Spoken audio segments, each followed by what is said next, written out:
Hello student, welcome to Y science. तो आज मैं आपके सामने जो JEE एडवांस का जो क्वेश्चन लाया हूँ वो है आपका 2024 का। और जो चैप्टर हम बोल सकते हैं वो है आपका एसी सर्किट्स। और अगर सब टॉपिक की बात करेंगे तो देखें कौन सा सब टॉपिक बनता है। क्वेश्चन स्टार्ट करने से पहले मैं आपको एक दो चीज बताना चाहूंगा जो आपके बहुत काम की है। सबसे पहली बात, आप देखेंगे कि मैं जो वीडियोस डाल रहा हूँ वो एक एक पर्टिकुलर चैप्टर से नहीं डाल रहा हूँ। मैं अलग अलग चैप्टर के क्वेश्चन ले रहा हूँ और वो डाल रहा हूँ। इसके पीछे का कारण है साइंटिफिक, कि जब हम एक बार चीज़ें समझ गए, फर्स्ट टाइम हमने पढ़ लिया, उसके बाद जब हम प्रैक्टिस करें तो हमारा जब हम प्रैक्टिस ऐसा करें कि जो हमको हमारे एग्जाम में काम आए। तो कैसा करना चाहिए, हमें हमेशा प्रैक्टिस अलग अलग चैप्टर के सम्स उठा के करनी चाहिए, न कि एक ही चैप्टर के सम्स कंटिन्यूसली करते जाए और एक फीलिंग आ रहा है कि मुझे आ रहा है। नहीं, आप जंप मारिए, एक चैप्टर लीजिए ग्रेविटेशन, दूसरा चैप्टर लीजिए सर्किट्स, एसी सर्किट्स हो गया या इलेक्ट्रोस्टैटिक्स हो गया या फिर मेजरमेंट्स हो गया। मतलब अलग अलग चीज टॉपिक्स चेंज करिए। हो सकता है आपको स्टार्टिंग में डिफिकल्ट होगा, आपके ब्रेन को तकलीफ होगी, लेकिन आप याद रखिए ये आपको बहुत फायदा होगा, क्योंकि आपका जो पेपर होता है मेंस और एडवांस का, वो ऐसे ही जम्बल्ड होता है। वो वही तो टेस्ट होता है आपका। जब जम्बल्ड चीजें हो जाएगी तो आपका माइंड कितना कूल रिलैक्स होकर उसको समझ सकता है। तो उसको उस तरह से ट्रेड करिए। कोई बताता नहीं है, मैं आपको बता रहा हूँ। और दूसरा, मेरे जो प्लेलिस्ट में आप देख सकते हैं, सीटीए क्वेश्चन डाला हो, जेई मेंस का है, नीट का है, तो वो भी क्वेश्चंस आप देख सकते हैं। देखने में क्या होता है कि हमें पता चलेगा कि किस, क्योंकि क्वेश्चन जो होता है वो ऑलमोस्ट सेम लेवल का है। हाँ, मैं मानता हूँ आईआईटी का एडवांस का लेवल का डिफरेंटली अलग है, लेकिन ये तीन लेवल आप ऑलमोस्ट जेई मेंस के लेवल के। ये एक है। दूसरा, मैं आपको बताऊंगा अभी इस क्वेश्चन सॉल्व करके कि किस तरह से एक फीलिंग है हम सबके अंदर कि एडवांस या फिजिक्स तो एक तो बहुत डिफिकल्ट है, और अगर एडवांस हो जाएगा तो और भी डिफिकल्ट है। देखिए पहले सब सॉल्व करते हैं, फिर हम डिसाइड करते हैं क्या है इसके बारे में। चलिए मैं क्वेश्चन पढ़ता हूँ। The circuit shown in the figure, ये आपके सामने फिगर, देखिए बहुत ज्यादा इसमें एडवांस में क्वेश्चन बहुत लंबे लंबे होते हैं। अब बोर्ड में उतनी जगह नहीं, मैंने पूरी कोशिश की है एडजस्ट करने की, और सोल्यूशन भी उसको आपको एक्सप्लेन करना है। तो देखिए द सर्किट शोन, ये आपका सर्किट है। इंडक्टर L है, उसका वैल्यू है 25 मिली हेनरी। कैपेसिटर C0 है, उसका वैल्यू है 10 माइक्रोफैरड कैपेसिटी है उसकी। रेजिस्टर R0 5 ओम्स का है, and an ideal battery 20 volts का। The circuit also contains keys K1 and K2। यहाँ K1 की है और यहाँ पे K2 की है। Initially both the keys are open and there is no charge in the capacitor. Capacitor 10 microfarad capacitance है, लेकिन अभी चार्ज नहीं उसमें, और दोनों की ओपन है। ठीक, यहां तक तो सिर्फ एक्सप्लेनेशन है, मतलब पूरा डायग्राम को, फिगर को एक्सप्लेन किया है।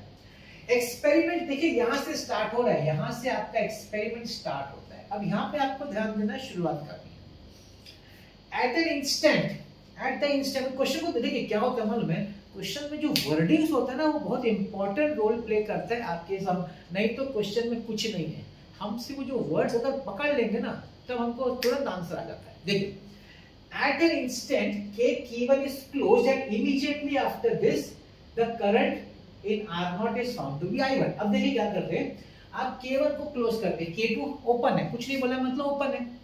K1 को क्लोज किया, K1 को क्लोज किया और नोट किया कि इसमें से कितना करंट पास हो रहा है, तो पता चला कि इसमें करंट I1 पास हो रहा है। अब देखिए वापस बताता हूं, वर्डिंग को ध्यान दीजिए।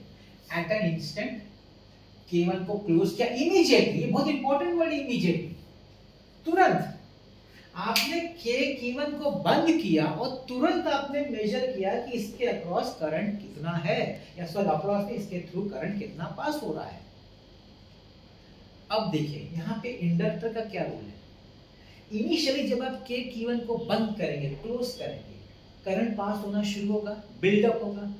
और इनिशियली इंडक्टर का काम है, इंडक्टर जब भी करंट बिल्डअप हो रहा है मतलब करंट चेंज हो रहा है, मतलब जो फ्लक्स इंडक्टर से पास होगा वो चेंज होगा। उस समय इसका जो रिएक्टेंस होगा वो बहुत हाई रहेगा इनिशियली, क्योंकि इसको अपोज करेगा। फैराडे और लेंज लॉ के हिसाब से इंडक्टर जो है उस मैग्नेटिक फ्लक्स को अपोज करेगा, तो करंट फ्लो नहीं होने देगा इनिशियली। क्योंकि वो इनिशियल किस बात हो रही है, इमीडिएट और इंस्टेंट, मतलब आप समझ लिया time t = 0, almost time t = 0। उस समय इंडक्टर करंट को पास नहीं होने देगा, वो पूरा का पूरा अपोज करेगा, क्योंकि ईएमएफ इंड्यूस होगा जिसको अपोज करेगा। मतलब करंट नहीं पास होगा, मतलब this will act like an open circuit. Current जब पूरा पास ही नहीं हो रहा है तो वो ओपन सर्किट जैसे, उस समय इंडक्टर में आप समझ लीजिए करंट पास नहीं हो पा रहा है क्योंकि वो अपोज कर रहा है, तो इसका मतलब it is acting like an open circuit. Therefore इस समय इसमें से जो करंट पास होगा वो 0 एम्पियर पास होगा। 0 एम्पियर थ्रू आउट नहीं होगा, वापस इसको क्लियर समझिए। At an instant and immediate, आप तुरंत देखना चाहते हो कि तुरंत देखो तो क्या दिखेगा, तुरंत तो भाई 0 दिखेगा, क्योंकि इंडक्टर करंट को पास नहीं होने देगा, पूरा अपोज करेगा initial. So it like like an open circuit. इसका मतलब है कि जो पहला जो हम लोग देखो ये आपका ये है match the column type of question है। तो पूछा है ना the value of I1 in ampere, जो I1 है तो कितना होगा भाई I1 जो होगा वो 0 होगा, मतलब P का वैल्यू 1 है। तो P का वैल्यू कहां है, P का वैल्यू 1 A में है, B में है और C में है, तो हमको पता चलता है कि D नहीं हो सकता। चलो मैं क्रॉस मार देता हूं, जो ऑप्शन नहीं है उसको क्रॉस मार दिया, ठीक है। तो हम यहाँ पे कंप्लीट, हमने यहाँ पे अपना समझ लिया I1 के बारे में, क्लियरिटी आ गई। अब देखिए आफ्टर लॉन्ग टाइम, बहुत टाइम बाद, अब ये इस पे भी वर्ड्स पे, इस पे भी ध्यान दीजिए, बड़ा इंपॉर्टेंट, बड़ा ये इंटरेस्टिंग चीजें हैं जो हमें को समझना है। Immediate no current, long time मतलब क्या होगा कि ये जो बैटरी है धीरे धीरे वो जो ईएमएफ इंड्यूस हुआ अपोज कर रहा है उसको ओवरकम करेगा, और बहुत टाइम के बाद क्या होगा, the current attains a steady state I2। मतलब एक पर्टिकुलर टाइम के बाद, आप पर्टिकुलर टाइम हम T इंफिनिटी, कोई बोलेगा हम T इंफिनिटी लेते हैं, यस लॉन्ग टाइम मतलब उसका कोई मतलब, उसका कोई लिमिट ही नहीं है। तो after long time T infinity समझ लीजिए, करंट धीरे धीरे इसको ओवरकम करेगा जो अपोजिशन है, और एक स्टेडी स्टेट करंट फ्लो होगा। अब आप मुझे बताइए, जिस समय स्टेडी स्टेट करंट, क्योंकि वर्ड यूज हुआ स्टेडी स्टेट, ये सब बड़े इंपॉर्टेंट वर्ड्स हैं। स्टेडी स्टेट हो गया मतलब इंडक्टर से जो फ्लक्स पास होगा, मैग्नेटिक फ्लक्स, वो कांस्टेंट होगा, वो चेंज नहीं हो रहा है। तो लेंस ऑफ फैराडेज लॉ का क्लैरिटी है, क्लियर है, अगर फ्लक्स नहीं चेंज हो रहा है तो कोई ईएमएफ इंड्यूस नहीं होगा जो अपोज करेगा। उस समय इंडक्टर विल ऑफर 0 रिएक्टेंस या resistance. Initially inductor offers maximum या इनफाइनाइट रेजिस्टेंस या reactance, and after long time जब स्टेडी स्टेट हो जाता है उस समय इंडक्टर ऑफर 0 रिएक्टेंस या 0 रेजिस्टेंस। उस समय हम बोल सकते हैं कि ये एक वायर जैसा ही, नॉर्मल वायर जैसा काम करेगा और कुछ नहीं। मतलब पूरा का पूरा जो वोल्टेज ड्रॉप होगा वो सिर्फ अक्रॉस R0 होगा।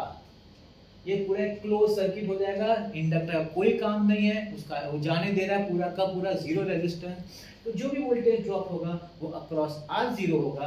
तो अगर मुझे I2, देखो after long time current attains a steady state value I2, अगर मुझे करंट का I2 फाइंड करना है तो फॉर्मूला क्या है, V is equal to IR।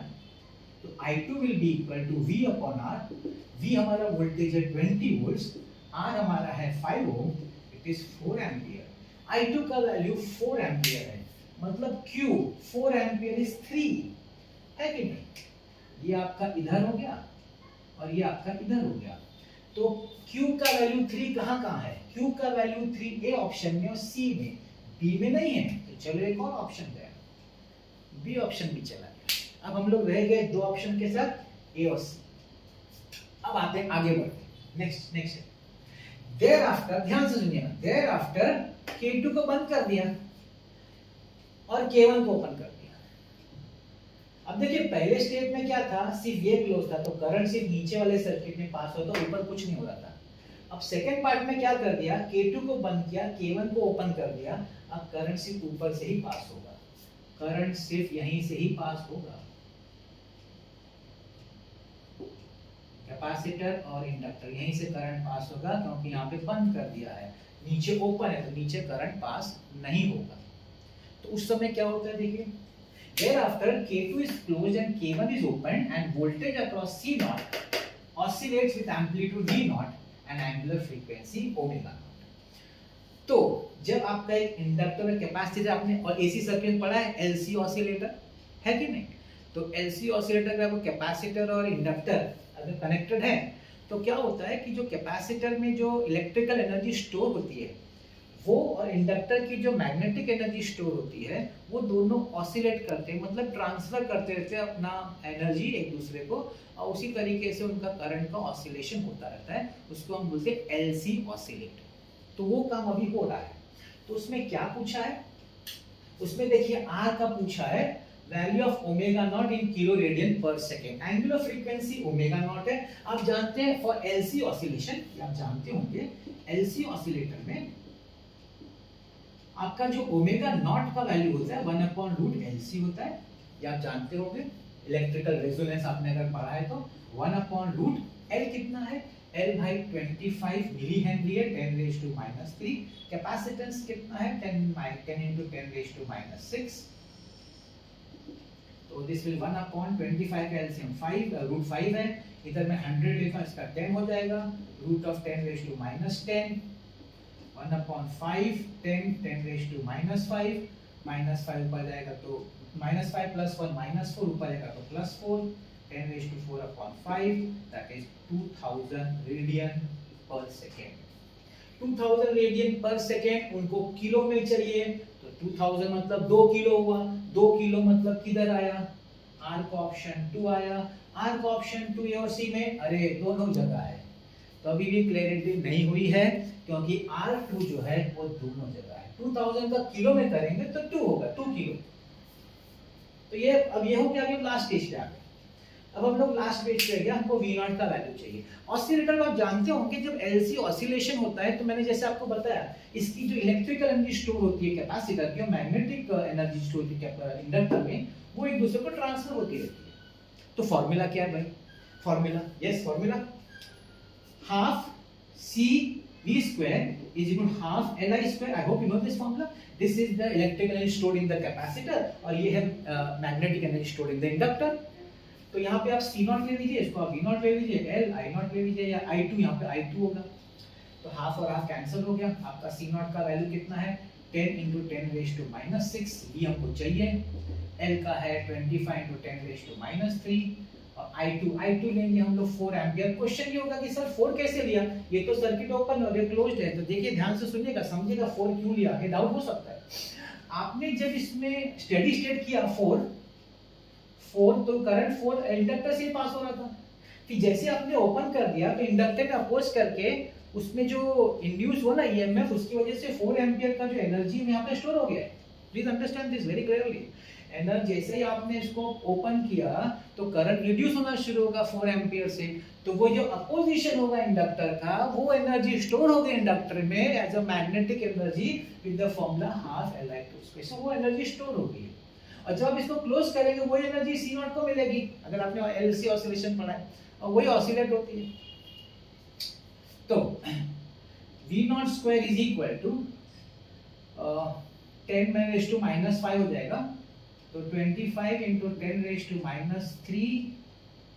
× 4/-5 नीचे आएगा, 10⁻⁻5 ऊपर आ जाएगा तो -5 + 2 हो जाएगा, 25 × 10⁻2 × 4, ये V0² है। तो V0 कितना हो जाएगा, स्क्वायर रूट लेंगे तो 5 × 10 × 2, तो 5 2 = 10,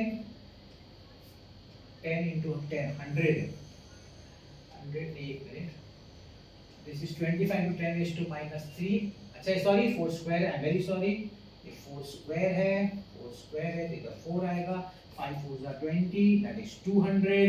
तो वैल्यू ऑफ V0 200 वोल्ट्स किधर है, ऑप्शन 5, S का 5 है, S का 5 मतलब C ऑप्शन कैंसिल होता है and the option is A।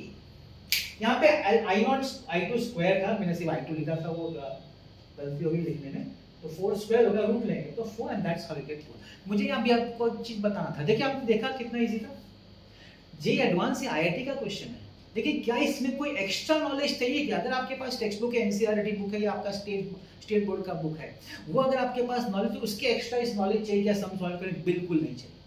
तो क्यों लोगों को डर लगता है फिजिक्स से या बेसिकली जे एडवांस से, क्योंकि क्वेश्चन बड़े लंबे क्वेश्चन होते हैं फिजिक्स में, तो देख के लोग डर जाते हैं। और ध्यान, और मैंने बोला वर्ड, वो छोटे इंपॉर्टेंट वर्ड्स होते हैं ना, उसको अगर आप नहीं पकड़ पाते ना, तब आपसे गलतियां हो जाती है फिजिक्स में। नहीं तो मेरा मानना अभी भी है, आपके 99% ऑफ द सम्स आप जेई एडवांस के सॉल्व कर सकते हैं with only the knowledge of your text book, nothing more than that. वो जो एग्जामिनर सेट करते हैं पेपर, वो नहीं चाहते कि आप 50 बुक्स पढ़िए, वो चाहते हैं कि आपका जो बुक है, जो आपके पास टेक्स्ट बुक है, उसको आप समझ के रखिए अच्छी तरह से। रीड नहीं करना है, समझना है उसको। जब आप समझ जाएंगे, आप देखेंगे कि जेई मेंस क्या, जेई एडवांस भी आप क्रैक कर पाएंगे। और अगर आप एक्स्ट्रा प्रैक्टिस करेंगे तो डेफिनेटली आपको बेनिफिट ही होगा। तो आज का ये सम था आपके लिए, मेरे को यही समझाना था कि लगता है ज़रा बड़ा है सम, डिफिकल्ट होगा, नहीं बिल्कुल नहीं, धीरे धीरे करने का, आराम से करने का। और एक और चीज़ है, जेई एडवांस में या मेंस में क्या फुल करेक्ट हमको नहीं चाहिए, फुल आउट ऑफ मतलब फुल मार्क्स नहीं चाहिए, या सब राइट होना जरूरी नहीं है। आप जानते होंगे एक परसेंटेज ऑफ सम भी अगर आपका राइट हो गया ना, तो भी आप क्रैक, आप निकल जाते हैं। तो हमेशा ये मत सोचिए मेरा सब आंसर राइट होना चाहिए, not necessary. Without that also you can get into the IIT। I hope आज का लेक्चर आपको समझ में आया होगा और लगा होगा कि it is not as difficult जैसा हम सोचते हैं IIT जेई एडवांस के बारे में। तो ऐसे ही क्वेश्चन अलग अलग चैप्टर से लाता रहूंगा, आप प्रैक्टिस भी अलग अलग चैप्टर से करना मत भूलिएगा, ठीक है। तो आज का मेरा वीडियो देखने के लिए बहुत बहुत धन्यवाद। Thank you so much.